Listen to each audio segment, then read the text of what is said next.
দেখতে পাচ্ছিস আমি পুকুরের মধ্যে হাত পা ধুচ্ছি, তারপরও তুই পুকুরে নেমে পড়ছিস। তুই পুকুরে হাত পা ধুচ্ছিস তো আমি কি করব? আমি তো আমার কাজে এসেছি। তোর এই হাত দিয়ে পুকুরের জল স্পর্শ করলে পুকুরের সমস্ত পানি নোংরা হয়ে যাবে। তুই পুকুরে হাত পা ধুলে নোংরা হবে না, আর আমি এক কলস জল পুকুর থেকে নিলে জল নোংরা হয়ে যাবে। হ্যাঁ হ্যাঁ, তুই দেখতে পাচ্ছিস তোর হাতের মধ্যে কত নোংরা লেগে রয়েছে। এই নোংরা হাত দিয়ে তুই যদি পুকুরে জল নিস, সমস্ত জল নষ্ট হয়ে যাবে। নোংরা আমার হাতে নেই, নোংরা তো তোর হাতে রয়েছে, ওই জন্য তো তুই পুকুরে হাত ধুতে এসেছিস। তুই আমার মুখে মুখে তর্ক করছিস, তোকে আমি এক ধাক্কায় পানিতে ফেলে দেবো। আমি তোর সাথে তর্ক করছি না, উল্টে তুই আমার সাথে ঝগড়া লাগছিস। তুই চলে যা এখান থেকে, বলছি চলে যা। তোকে আমি কিছুতেই এই পুকুরের পানিতে জল নিতে দেব না। আমি জল না নিয়ে কোথাও যাব না। আমি এই পুকুরের মধ্যে এক কলস জল নেব, তারপরেই আমি যাব এখান থেকে। ভালো মুখে বলছি, তুই আমার কোনো কথা শুনবি না তো। দেখ, আমি বাড়ি গিয়ে আমার মাকে ডেকে আনবো, তারপর তুই কি করে জল নিস আমিও দেখছি। তুই যাকে খুশি ডেকে আনবি যা, আমি এক কলস জল নিয়ে তবেই এখান থেকে যাব।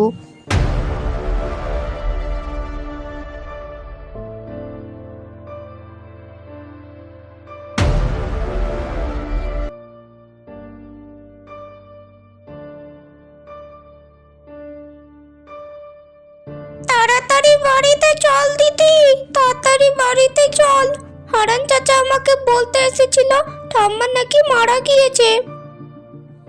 এ কি কথা বলছিস ভাই? ঠাম্মা তো ঠিকই ছিল। ঠাম্মাকে তো আমি এই মাত্র শুইয়ে দিয়ে তারপর পুকুর পাড়ে জল নিতে এসেছি। আর দেরি করলে চলবে না দিদি, তাড়াতাড়ি বাড়ি যেতে হবে আমাদের। ঠাম্মা কি অবস্থা রয়েছে দেখতে হবে।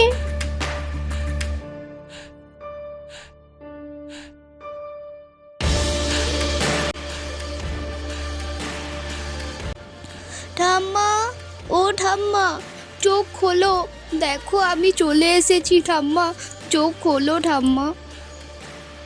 এই দিদি, ঠাম্মা কি তাহলে সত্যিই মারা গেল রে? হারান চাচা তাহলে ঠিকই বলেছিল। না না ভাই, এটা আমি কিছুতেই মেনে নিতে পারছি না যে ঠাম্মা আর আমাদের মধ্যে নেই। তুই ঠিকই বলেছিস দিদি, ঠাম্মা আর আমাদের মধ্যে নেই, এটা আমিও মেনে নিতে পারছি না। ঠাম্মাকে বাঁচিয়ে তোলার জন্য ভাই আমাদেরকে যা করতে হয় আমরা তাই করব, যতই কঠিন কাজ হোক না কেন। কিন্তু মরা মানুষকে বাঁচিয়ে তোলা তো অসম্ভব দিদি। এই অসম্ভব কাজ আমরা কিভাবে করব? কিন্তু যেভাবেই হোক আমাদের এই অসম্ভব কাজকে সম্ভব করে তুলতেই হবে ভাই। তুই চল ভাই আমার সাথে হারান চাচাদের বাড়ি। একমাত্র হারান চাচাই জানে যে কি করতে হবে আমাদের।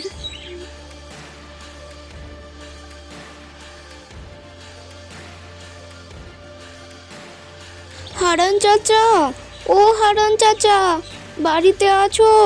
হারান চাচা। কি হয়েছে মা? তুমি তোমার হারান চাচাকে কেন ডাক দাও? হারান চাচা তো বাড়িতে নেই। চাচি, হারান চাচা কোথায় গিয়েছে গো?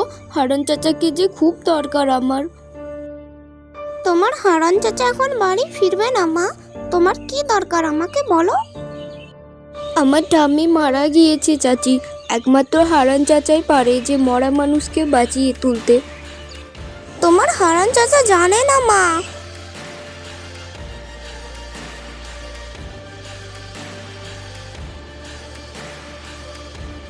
সেই সন্ন্যাসীর কাছে যেতে চাই আমি চাচি।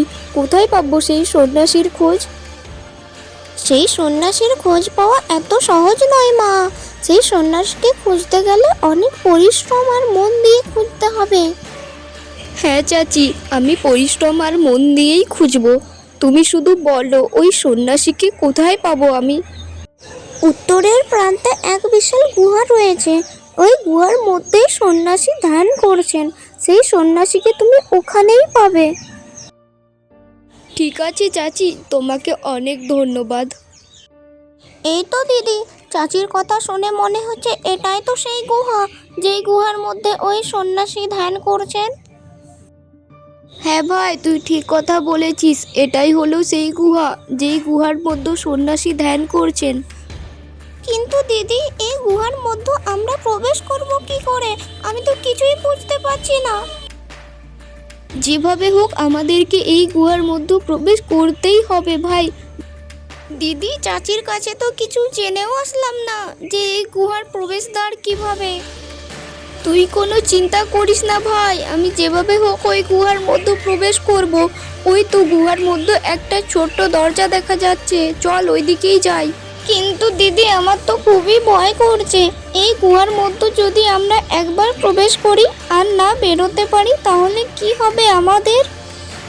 এরকম কিছু হবে না ভাই, ভয় পেলে চলবে না। এইভাবে ভয় পেলে চলবে না ভাই, এইভাবে ভয় পেলে তো আমরা ঠাম্মাকে বাঁচাতে পারবো না। না না দিদি, আমি আর ভয় পাবো না, তুই চল, আমি তোর সঙ্গে যাব। ঠিক আছে ভাই, তুই শুধু আমার পেছনে পেছনে আসবি, একদম কোনো কথা বলবি না।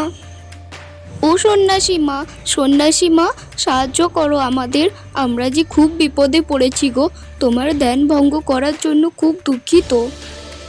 কে ডাক দেয় আমাকে? আমার ধ্যান কে ভঙ্গ করে? ক্ষমা করুন সন্ন্যাসী মা, ক্ষমা করুন, আমি যে খুব বিপদে পড়েছি। কিরকম বিপদে পড়েছ তুমি? আমার ঠাম্মা মারা গিয়েছে সন্ন্যাসী মা, আমার ঠাম্মা ছাড়া আমাদের আর কেউ নেই, ওনাকে বাঁচিয়ে দিন সন্ন্যাসী মা, ওনাকে বাঁচিয়ে দিন যেভাবে হোক। খুব বড় ভুল করছিস তুই। মরা মানুষকে বাঁচিয়ে তোলা এত সহজ নয়, আর মরা মানুষকে বাঁচিয়ে তোলা আমার কাজও নয়। এ কি বলছেন সন্ন্যাসী মা? হারান চাচার বাবা যখন মারা গিয়েছিল আপনিই তো ওনাকে বাঁচিয়ে তুলেছিলেন। না না, তুই ভুল করছিস কোথাও একটা। হারানের বাবা মারা যায়নি, উনি অসুস্থ হয়ে পড়েছিলেন। তাহলে সন্ন্যাসী মা, ঠাম্মিকে বাঁচিয়ে তোলার কি আর কোনো উপায় নেই? হ্যাঁ, একটি উপায় রয়েছে, কিন্তু সে যে খুবই বড় কঠিন কাজ রে। সে যত বড়ই কঠিন কাজ হোক সন্ন্যাসী মা, আপনি বলুন। পূর্ব পশ্চিমে এক বিশাল পাহাড় রয়েছে। ওই পাহাড় যদি পার করতে পারিস, এক নদী পাবি। ওই নদীর পাশে এক জোড় গাছ রয়েছে। ওই জোড় গাছের পাশে একটি জাদুঘর রয়েছে। ওই ঘরের মধ্যে একটি বিশাল জাদুপরী থাকে। একমাত্র ওই জাদুপরী পারে তোর ঠাম্মিকে বাঁচাতে। অনেক অনেক ধন্যবাদ সন্ন্যাসী মা আপনাকে, আপনার এই ঋণ আমি কখনো শোধ করতে পারবো না। তোর যাত্রা শুভ হোক।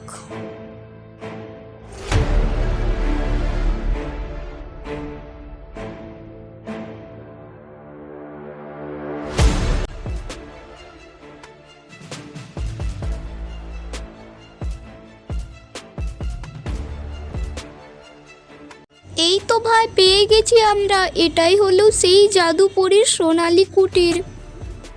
ও জাদুপরী, সাড়া দাও আমাদের ডাকে, আমরা যে খুবই বিপদে পড়েছি, জাদুপরী সাড়া দাও আমাদের ডাকে।